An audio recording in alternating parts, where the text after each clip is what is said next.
The three-day inter-house athletic meet organized by the Nongpoh Presbyterian Higher Secondary School, Nongpoh, concluded today at NSCA Mini Stadium in Nongpoh.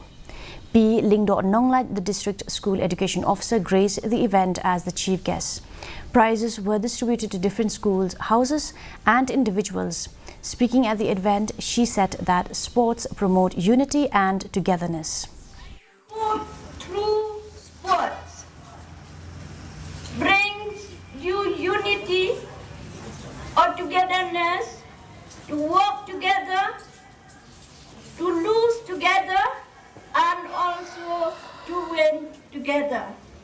And remember, sports make you active, and also through sports it creates an opportunity to make each and every student who participate in any sports to face any challenges in your life. In international